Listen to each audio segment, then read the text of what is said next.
Good afternoon and welcome to Education News Network. My name is Uma Shankar and I'm the Managing Director and Founder of Erudio Consultancy. This afternoon we will be discussing the National Education Policy 2020 and the roadmap ahead. With me on the panel today are some leading lights in the area of school education and K-12 education. I'd like to start by introducing my first panelist, Mr. Srinivasan, Founder Chairman of the GEAR Foundation in Bangalore. He has been with the GEAR Foundation for almost 2 decades, making it one of the earliest, 25 years now, the earliest innovative international school in Bangalore. Also with me is Dr. Usha Reddy from Hyderabad. Dr. Usha Reddy is the CEO and Principal of the Meridian Schools and also a founder of Meridian Schools in Hyderabad. Welcome, Dr. Reddy. Namaste. And finally, we have Narayan Ramaswamy from KPMG, who is a managing partner and head of academics, schools, education, skill development in KPMG. Welcome, Narayan Ramaswamy, also called Nana. Welcome, Nana. Thank you. Thanks, Oma. Thank you so much. It's a pleasure to be here. Okay, let us start off today's discussion by looking at a particular part of the NEP. As we all know, the NEP has been beaten to death by various forums, various specialists, educationists, scholars. But the critical part of the NEP which has remained out of the sphere of discussion, as well as the document itself, is how does it affect private schools in India? One part of that document very briefly mentions a few things about private schools, but largely the 60-odd pages does not have much to say about private schools. Let me start with Nana. Nana, can you briefly tell us how you feel it impacts private schools in India? Yeah. Thank you so much. Thanks, Uma. Thank you so much. Good to be a part of this panel. And as you rightly said, to me, definitely in both in school education and even in higher education, even more so in fact higher education, they've completely avoided, if I can use the word, private sector participation in education. It surprises me a lot because I need not even stress the role played by private sector in school education. And the recent trend in many states where people are willing to get their children to private schools and the curriculums that are developing around a whole lot of it. So it's very, very conspicuous by its absence. So what will it happen? Now, as a part of the reforms that are going to happen, many of the changes that they are suggesting in NEP, for example, bringing early childcare and education into the fold of school education. Now, that is done by, in fact, private sector, preschool education in many of the urban centers, if you take the Anganwadis out, is actually run fully by private sector. And what do you go about them? Like, are they going to be a part of the school education? In which case, are they going to be regulated? If that is the case, what happens to all the investments that they have made and they have restrictions and other things that they have? Second, there are many schools, particularly private schools, which are doing very well, who are running at capacity. Now you suggested a whole host of things, and how are these schools going to accommodate them? So, private sector, if I am running a private sector school, I have a whole list of things that I would want to know how is NEP going to address this, and the document is silent at a policy level. The other area that is a little concerning is it says that education is for public good, philanthropy, and all the nice things. But unless private money flows into education, like I said, not just school education, but in higher education, I don't think government is in a position to bridge the gap that it has today versus what it aspires to be. You're looking at a gross enrollment ratio ambitiously at 50%, which means your capacity needs to increase and many associated things. And if private sector is not going to participate, how is this going to happen? So I have a lot of concerns right from new schools, building capacity of existing schools or increasing capacity of existing schools, and what happens to those schools that are not under the ambit of so-called regulated education. Many of these questions are unanswered. If the idea is that private sector schools are not to participate in this, I think it's a big mistake. So we would want to know more details as to how the implementation of NEP will accommodate private sector as well. Now, hold that thought for a moment. Just hold that thought for a moment.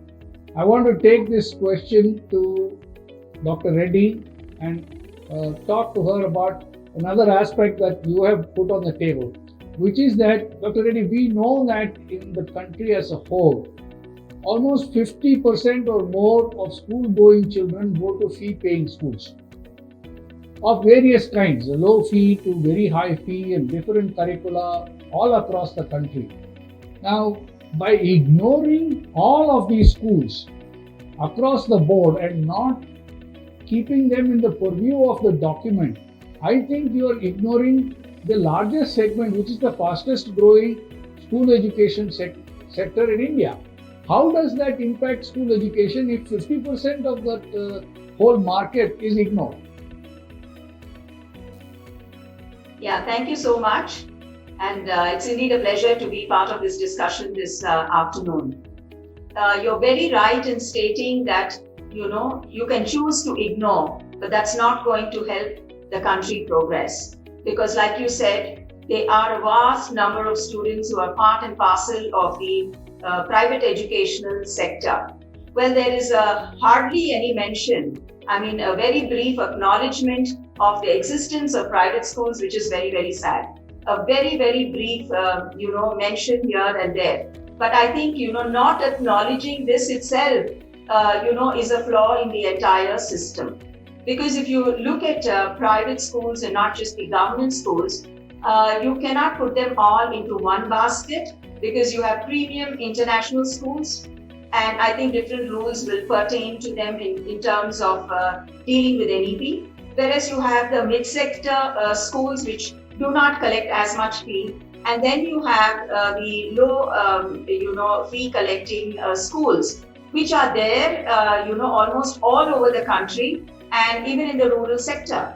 And parents, even there, choose to send their children to these schools for a reason. Now, why is it that even when you have free midday meals, you have books and you have uniform and everything given by the government, and they're supposed to be selecting good teachers, paying them exceedingly well, then we must ask ourselves this question as to, even in such situations, why do parents then opt to actually put children in these low-end private schools, as I would like to, recognize them? So I think, when we're talking of India and its diversity, I think, one rule cannot, really, encompass all levels of schools or the type of schools. But it is indeed a glaring, miss out here in the NEP, not giving adequate recognition to these private schools.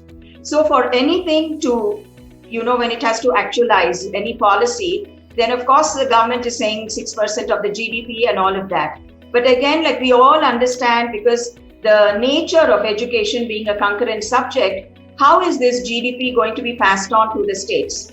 And how are the states going to bifurcate the fund that they get? Are they going to give it even to the private schools, the lower-run private schools, or are they only going to focus on the government schools? So these are details, I think, that must be spelled out, and only then the implementation will go on, properly. If you look at top-notch, private schools, I don't see too much of a hassle there. But, we do not. And, India doesn't comprise of just these schools. So we cannot just talk of schools like ours, but we must have a broader perspective of, if this policy were to become an effective one in implementation, we need to look into the nuances of all sectors of education. And I think only then, will we be able to transact it effectively. And I think the desired outcome, will be reached. That's a very, very, very good point, Usha. Thank you. Srini sir, I was reading that in the next 10 years, the demand for schools and the projected need for schools is 25,000 schools roughly across the country. Half of that is going to be private schools. And half of that 25,000, about 12,000 odd, is going to be in tier 2 and tier 3 cities or even tier 4 cities. That's one major statistic I wanted to share with you. Given that these are going to be predominantly middle to low rung fee structured schools, and with the RTE implementation seeming to only very largely focused on the 25% admission scenario, how are these schools going to survive in the new education policy? How does it impact them in the smaller towns? In the urban areas, it's a different picture because we have largely slightly better fee paying schools. But once you go down into the smaller towns, how does that impact? See, actually, we should look at the whole policy framing from the perspective of evolution. First and foremost, any policy, particularly nowadays, a single policy will not suit the whole lot. One size doesn't fit all. The same way, the policy which has been drafted is done with a lot of imagination and effort, but it doesn't address everybody. It does address from the bottom to the top. It addresses one section of that, and that is mainly the public schools. It doesn't really address the private schools. The private schools are just towing the line of the public schools. That apart, coming to your question, if we don't have a policy framework for children who are going to schools with less than 1,000 rupees per month fees, we have to specify for them how it can be done. You have schools where they charge 10 lakhs a year, 20 lakhs a year. Do you have policies which will make everybody move up? Or you are only trying to do incremental changes, like tinkering never creates a new thing. You are tinkering, you are starting at the bottom. You are addressing the government schools. By the time you fix the government schools, it will be another 25 years, if at all we are able to. What happens to the private schools?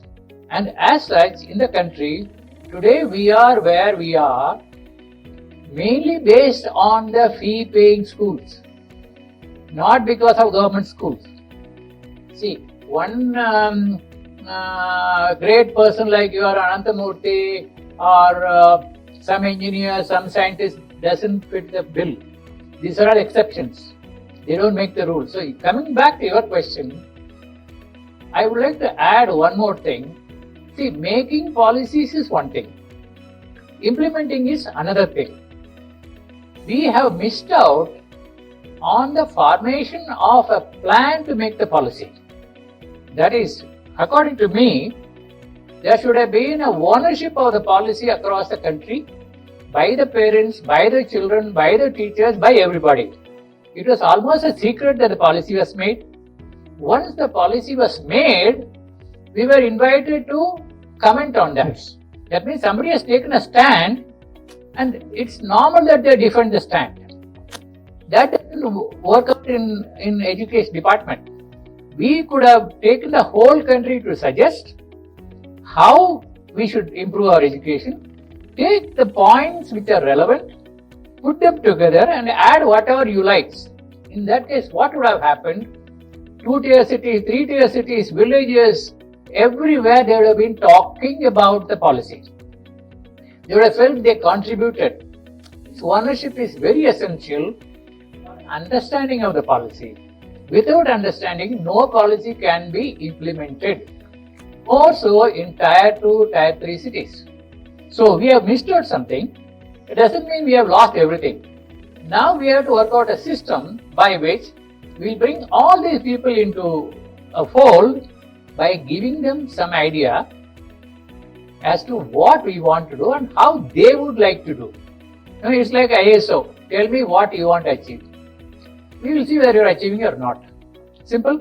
The same thing we have to do. We have to have multiple verticals. You can choose yourself. You want to belong to this school or that school? Do the job and show us. And we'll appreciate that. Also, it is not enough only making a policy for them or clarifying the policy for them. How are you going to support? according to me, there are two important factors of support. One is the teachers. How are you going to produce teachers who can take this forward? In the whole policy, according to me personally, training of teachers has been not effective. In fact, I feel very concerned or disappointed that teacher training is going to be shifted to universities. You know what kind of universities we have. If they study there, get a certificate and come, and they go to classrooms, there can be a disaster worse than this. What they should have done, they should have made schools take up training teachers and have 1 year of a stint in a university. So they have the both. Now what they have done, they have shifted the whole thing to the university. They'll come for practice teaching of 3 months. It means nothing. They won't know a school. If you don't know a school, how are you going to cater to multiple kinds of schools? So there is a great lacuna. I think it happens in every school that when you hire a brand new teacher, you end up having to unlearn the teacher and then reteach the teacher. Sir, it takes 3 years to make a good teacher for your school. First year is totally apprenticeship. Second year, they try to experiment. Third year, they get some guts to do things. Fourth year, they deliver. If that's the case, how can the training be done theoretically in the university? You come and teach children. You have not met them. One is that. Number two, again, teacher crisis is because we take teachers who are scoring 30 to 40% in their exams. For every single thing they know, they don't know two things. And they are going to become teachers. And they are becoming teachers. So, because of this selection, they don't understand what's being taught part of training. They come and become teachers only to fill in the attendance. So, we don't know how we are going to survive like that. The only solution is you have to earmark a huge budget to prepare teachers. Spend on training teachers. Call for models. Call for ideas. Put that into practice and almost make every teacher get free training. Let it be a loan to them. Once they start working, let them repay the loan. There is no other way because today people who are smart, they are going to different professions. Correct. Leftovers come to teaching. How can we improve our children who are much faster, much brighter than the teachers? So if you want to change this, the cart and the horse has to be put in the proper order. Now it's not in the proper order. Yes. And for that, finance has to come from the center. We are talking of 6% GDP or 5%. You just allocate for teaching. And make sure brilliant people get together to train them and to assist them and to help them in the process of learning. There's one more important point, again about teaching. See, today the policy has come. We feel that we will implement the policy by 2030. In the next 10 years, these children will be suffering. If you have got an idea today, why don't you implement today? For that, can you make different levels of teachers? Who all want to implement today? Come. Who all want to implement after 1 year? But within 10 years, we will complete the job. That way, what would happen? Different people will have different pace, different vision. We need that. Also, we have to look at a very ingenious way of training the teachers who are already there. There are ways we can do because as a country, we have extraordinarily brilliant teachers, maybe 5% of them. Why don't you take those 5%, help them train the other teachers wherever they are? But I'm going to take up on this point that you made on vision.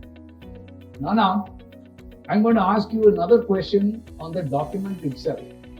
If you look at the policy, there has been a lot of criticism that the policy document is more mechanics and nuts and bolts rather than a broader vision-based document, which does not lay out a clear path in terms of where we want to take school education in the country over the next 10 years.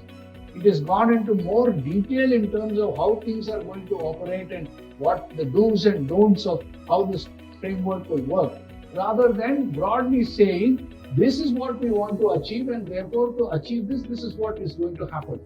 The vision part of it is not very clearly enunciated, at least as far as private schools are concerned. I've also been reading in some parts of media that the government missed a major opportunity to re-examine this whole not-for-profit scenario with schools. While it has loosened its hold on this subject with higher education, it has kind of still restricted the school education under that not-for-profit, pseudo-not-for-profit kind of environment. What do you say about that, Nana? So the only thing that I can say is, to read the higher education part, it is very similar there also. I don't think they have loosened things there, because even there's a lot of confusion. And on the document itself, mine too. In fact, let me start by saying there are many parts of the document I like, because it is the first time it is looking at things that other people were even scared to speak and other things. So there are many things that I like, but the idea is not about how much I like the document. It's about, say for example, it's neither at a visionary level where you're just talking about the end state as to how you want the entire transformation to happen and then leave the rest of it for people to do. Or I don't even find that in the nuts and bolts that you say, in which case you should have answered all questions in terms of how will things happen, where are the budgets for it, is there an organization that will do it, are the current teachers even ready for taking up some of these things, is the infrastructure ready and all the rest, and what's the linkages between the two. So it's kind of somewhere in between, like, it's not a complete visionary document, it doesn't look like a policy level document in a manner of speaking, but it has gone into some bit of details as well. But the area that I am a bit concerned is about the places where the private school name appears. Because at one level, there seems to be an acceptance that there are many best practices in private schools. So the document talks about pairing a public and private school. Best practices of the private schools to be documented, shared, and institutionalized in public schools. Of course, vice versa and other things are also given. But the point is, if there has been so much recognition of the fact that private sector schools are indeed contributing to it, it also talks about, in so many words in one point, about the exploitation of parents by many for-profit schools. Inadvertently discourage the spirited private schools that are also happening because of this. And hence, the view that what is getting me bothered is there seems to be a view that private schools are exploiting. There could be exceptions, that's what the document says, but in general it is exploiting, and hence you should be cautious, and hence the public school should be lifted in terms of their, I agree with all those things. But if that means that the private sector is, I can use the word, apologies, I don't mean it that necessarily evil to reckon with, that's my worry. Dr. Reddy, I want to carry on with one more question that I would like to place, which is about how schools, which both in large urban segments as well as smaller towns, you have a plethora of bodies already. There is a National Curriculum Framework, there is NCERT, there is CBSE, there is ICSE. Everybody who has some say in the way education or learning is transacted in the classroom. Now, given that this document has just come out and there is still so much debate and discussion, how do you think that this is going to move forward in a deliverable format at a small tier 3 school level, with a low fee school level? How will they prepare to be able to deliver all of this in a period of about a year and a half, which is the time frame that they are talking about? Yes. I mean, indeed, this is a practical problem as I look at it, because too many different divisions who have a hold on any educational institution in their own way, can also lead to a lot of confusion. And, even now, if you look at it, and I can only state from the CBSE now saying that we are an examination body. So I think, why are we getting into the intricacies of affiliation too much? So, what they have actually done is pass the buck on to the state government. Now we all understand even to get an NOC how difficult it is, and we're all dealing with it in very, very many ways. And it's not a clear-cut and transparent system. And I think 99.9% of the private schools will vouch for that through personal experience. But what is the way out?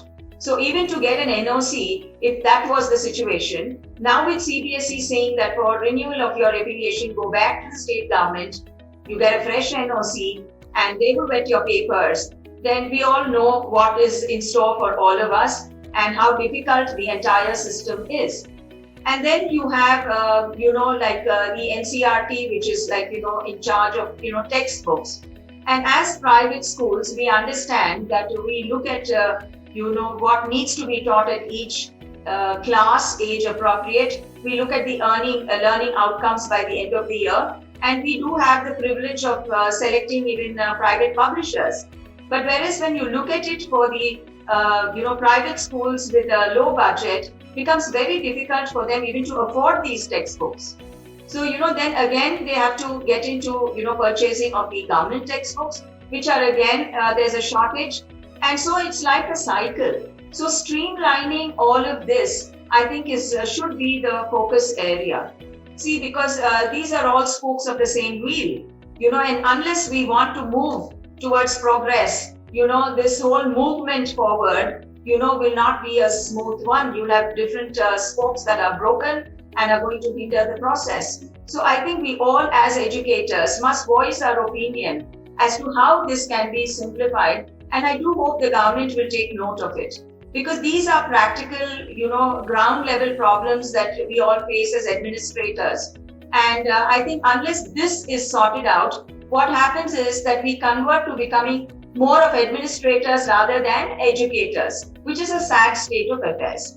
Now, when you look at the number of things that need to be done and looking at the low-rung schools, which obviously need a lot of mentoring and support, there's one thing that was mentioned, in the policy is of, the partnerships that can be done on a philanthropic ground between private schools and these schools, which I think is a very nice thing in the document, which many schools are doing. And our schools, we've adopted already, 15 government schools for the past few decades. And I can see that, voluntarily we have done a lot of mentoring, training for teachers. Like Mr. Srinivasan was saying, everything begins, I think the heart and core of education begins with the quality of teachers. So I think anybody who wants to actually do some service should focus on the teachers. And sometimes it's lack of willingness from their end. So you need to motivate them because they say, why should we do this? The government is not asking us, there's somebody who wants to come and help us. But when you kind of get a good relationship with them, then these schools actually respond well. And with the excess, of mentoring that can be done to help them. So each school will have different needs. So a need-based analysis must be done and support them in areas that that will really work out. And one thing which I saw in the NEP, not to write off everything, is they are looking at quality teachers. For example, they are giving scholarships to the best students so that to lure them to become teachers, which I think is a brilliant move. So I won't say that everything in the NEP is not done properly. I think these are things, which we've been waiting for. So we do hope that with the right amount of salary structures put in place and actually delivered to the teachers, it will become a lucrative profession as well as being a noble profession. Because today's youngsters, their idea of success is totally different. And there's no harm. And I don't think that asking for the right amount of money or whatever for whatever work you're doing is something wrong. So I think they are entitled to it and I think they deserve it. So I do hope that very many countries, only the best of brains can teach, not the others who've not got into any other profession and hence you become a teacher because there's no choice. But this should be a matter of choice where you choose this profession and get into it because you want to deliver, excellence by the end of it all. So I know that there are, a lot of loopholes in the system, but let's look at it positively as well. I agree entirely, Dr. Usha, that in terms of a statement of what they want to do and how they want to do, having waited almost 3.5 decades for this new policy, it is definitely a major step forward in many of the areas that it has looked at. where I would like to talk to Mr. Srinivasan here. Sir, you mentioned training. If you look at the way the document has talked about, start coding at the grade 6, start skill development and skill-oriented classes, etc. I have been discussing this with quite a few school operators, and the problem starts that in a city, yes, you will still find people who can teach all of these things. But when you go down to tier 2, tier 3 cities, where will you find competent people who can deliver these courses? Even today, if you look at the CBSE program, there are many courses available in CBSE itself, which most schools do not offer simply because there are not competent teachers, and that is in cities. What happens when you take it to tier 2 and tier 3 cities, like you were mentioning? How do I get teachers and train them to be able to deliver those programs, or will those programs just be limited to being on the paper to say that yes, we are doing this? The second point I want to ask you is, we talk about teachers equipped with the right skills. Obviously, the document says we will move from an input-driven system to an outcome-based system. Well, according to me, that is a huge difference in the way education is imparted and learning happens. How prepared will schools and teachers be to make that giant leap? See, I would like to quote one or two experiments we did. We had something called CCE. It failed because teachers were not ready. Since we talked about technology, Bill Gates has a school for his senior employees. In that school, computer is not used till they reach a senior grade. In our country, we want coding to be done in grade 1. What I would suggest is, neither he is right nor we are right. Let each school develop its own heart and soul.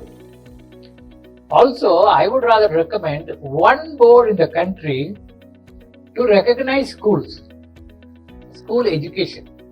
Every school should do certain basic minimum and propose what they would like to do, get it approved by that board, do it and show, so that each school can have their own process, their own aims, and parents will select the way they want, so that we have everybody taking initiative, innovating, putting in money. Now what? It is top down. NCERT says something, half-baked. CBSE says something, half understood. Schools are suffering. And they do the minimum. Exam, we are happy. No. There are schools who will be leaders. If you allow them to show what they want to do, support them. Support them in terms of recognition. You don't need to give money. You talked about teachers for tier 3, tier 2 cities. Teachers will come. But you have to make the paraphernalia ready. If you want coding teachers, where is the coding course? I can take in 6 months, I can take in 2 months.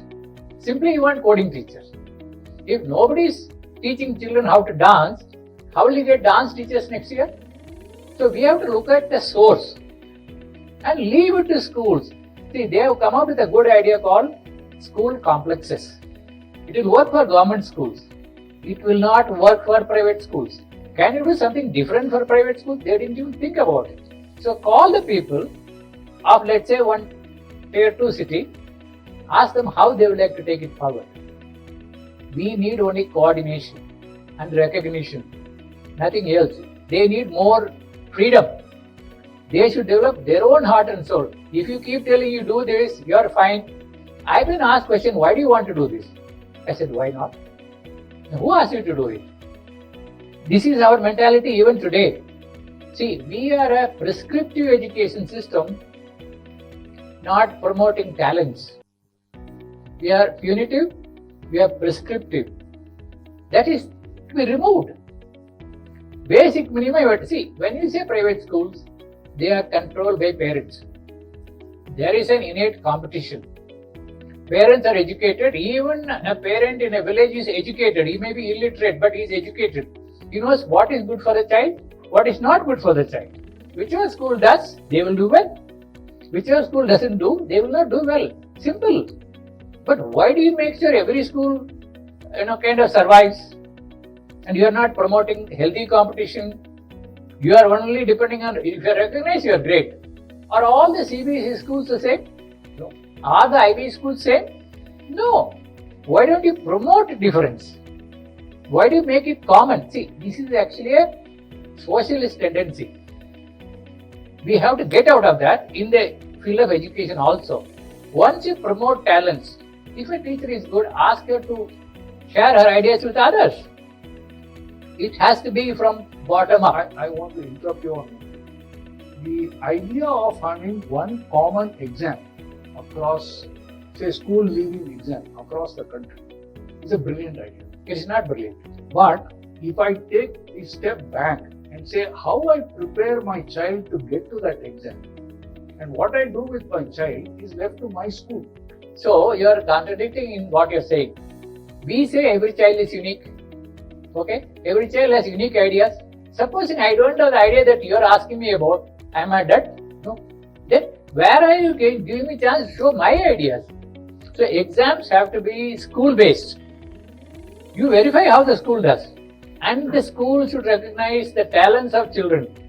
Not one common exam for 2.5 hours and say you are pass, you are 100%. That is the horrible way we are doing right now. First of all, this board business should not be for conducting only exam.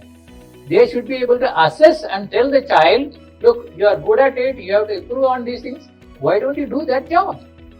Conducting exam is very easy. And now you can correct it with the computer itself, because the way they are correcting, if you have a few words, you get 80%.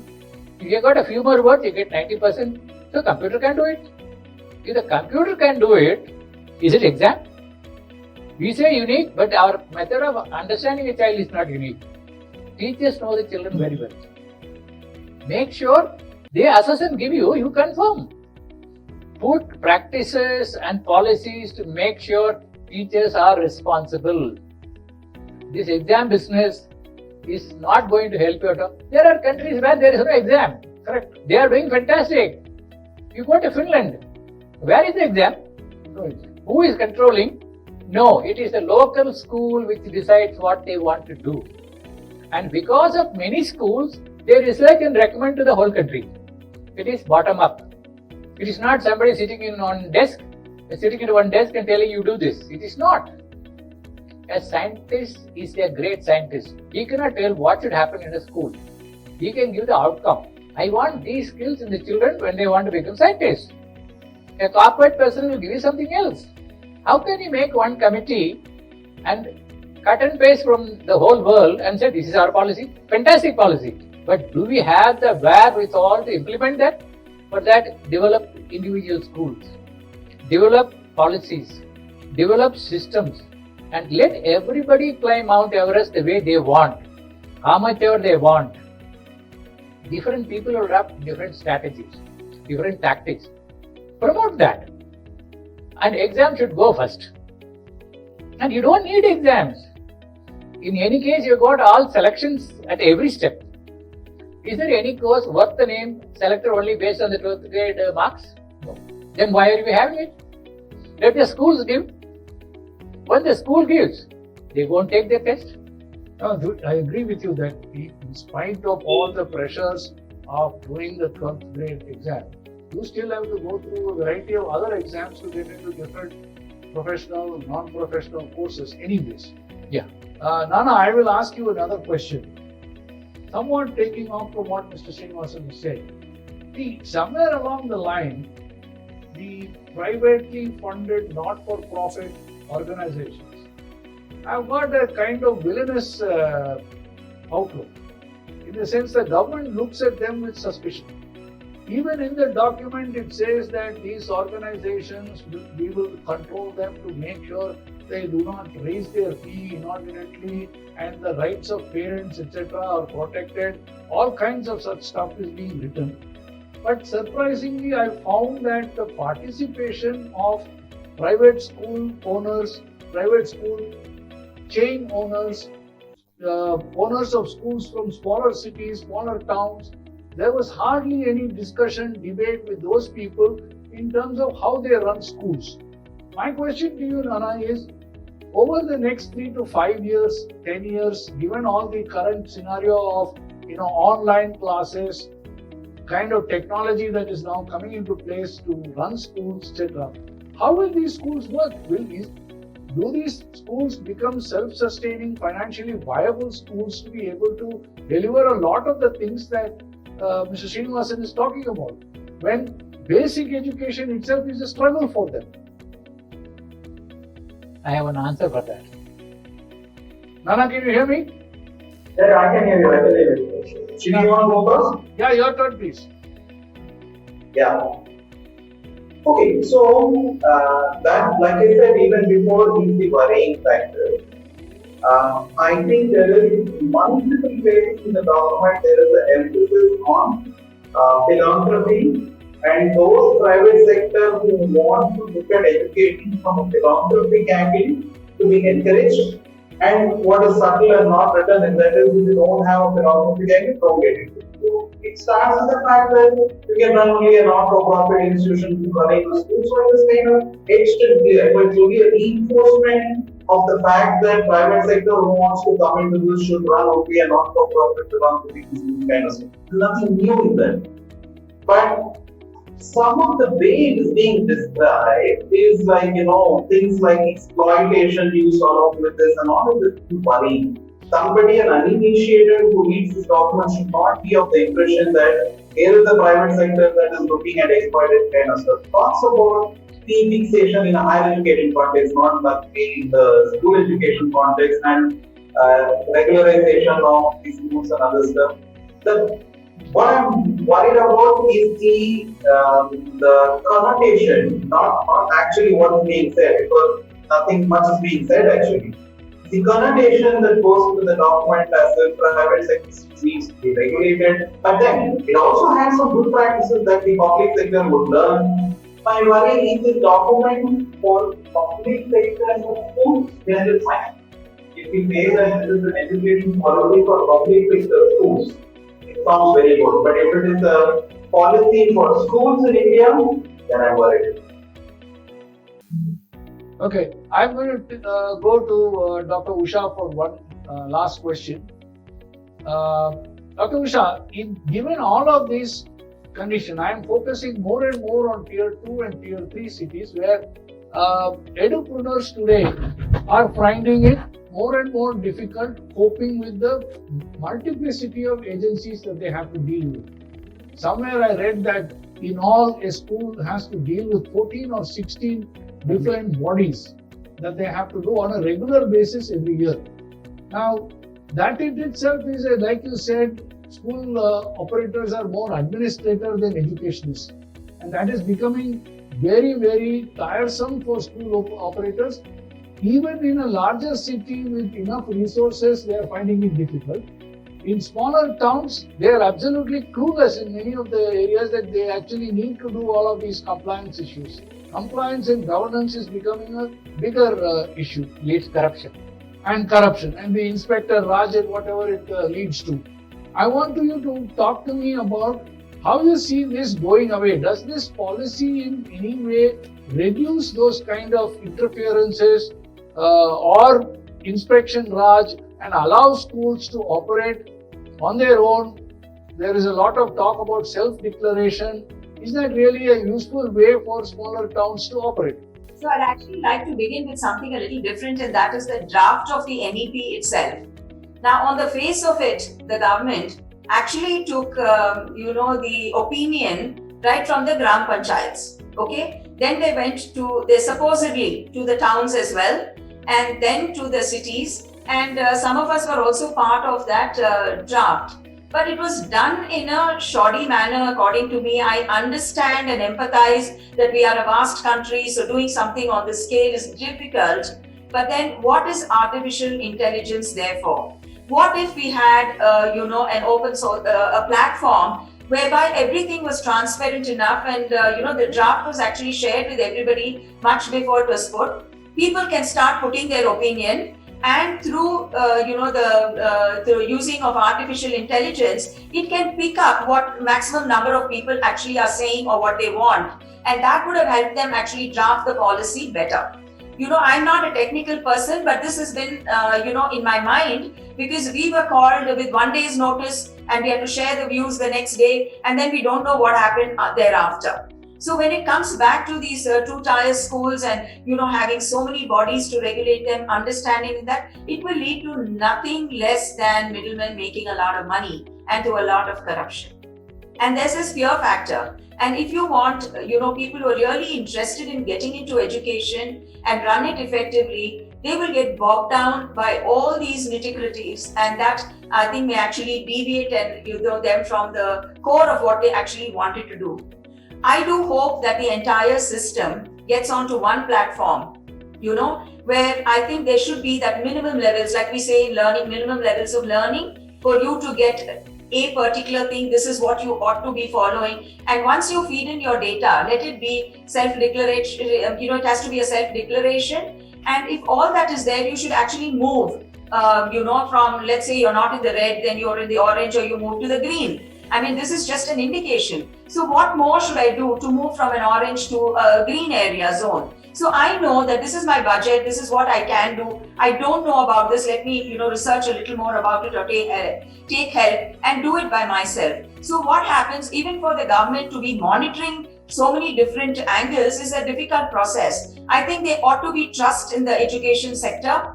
And I think we should do away with too much of breathing down the backs of these little schools and hindering them more than assisting them to progress.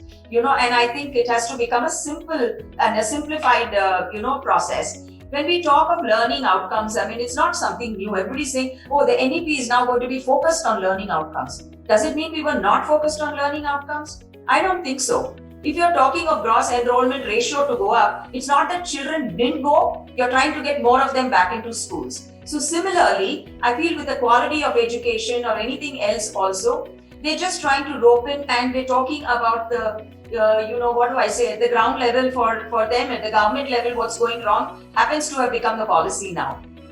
That's why not applicable and personalized to very many other, schools. So we have to look at it in a holistic manner, and we do hope that the only way out is to simplify and make it transparent. Otherwise I think it will even deter, new people from getting into this line because of the complication, and they will all wait and watch. And like you rightly said, I think we will need that many more public schools, in the coming future. So you have to make it easy. The path has to be easy for everybody to get in. It has to be transparent. It has to become effective so that there is quality education. And believe me, when something is smooth as this, there will be more takers. And I'm sure that's the way when our economy can also move forward. When you have quality education at the core of your society as its developmental goal, then I'm sure everything will work out well. Sir, I'm going to ask you the last question.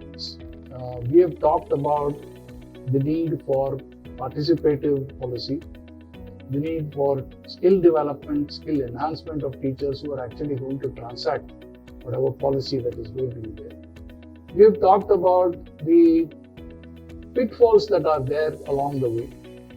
There are many good things in the policy, even though we had to wait 30 odd years for it to come. At the same time, we all know, being in this industry for such a long time, that there are many pitfalls in the way the final policy gets transacted. I would like you to say, how should schools react to this, prepare themselves for this, and what do they need to do different? See, we have to look at it in two different segments. What do we do with the private schools? What do we do with the public schools? The treatment of public schools have to be entirely different. Let's talk about the private schools first. Lower the strata, there should be more investment from the government side. There should be a system by which any school can take loan. And let there be a prescription. If you have these many facilities, you will get this much of loan. Fund sports and games. Fund cultural activities. Fund classrooms. Let there be free loans available to schools. Lower, maybe village schools can get good funding. And we are allocating money for what? To fund schools.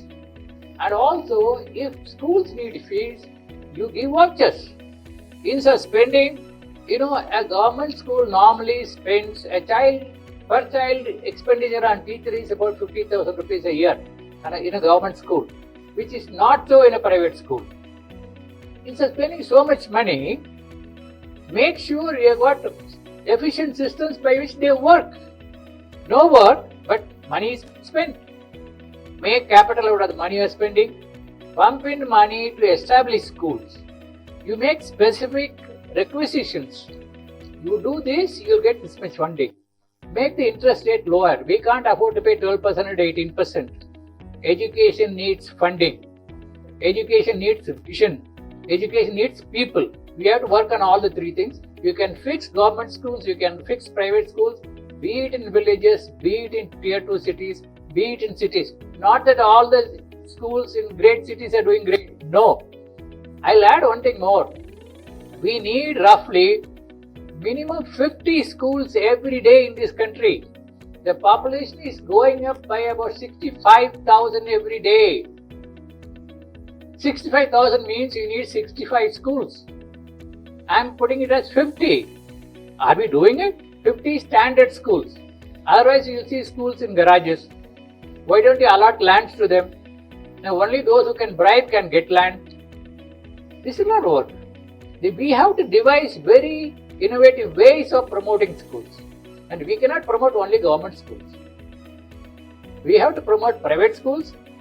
Entrepreneurship comes only from private schools. See, private schools have individual souls. Public schools have one common soul, one common boss. We have to deal with it separately. That can be done. I am not going to it. But for private schools, you can do it faster and easier. You need to create enthusiasm in them. Thank you, sir. Thank you, Dr. Usha, and thank you, Nana. It has indeed been an excellent time spent talking to all three of you. Oh yes. I wish we had a lot more time to discuss this because this is a very vast space to be discussing. Thank you again.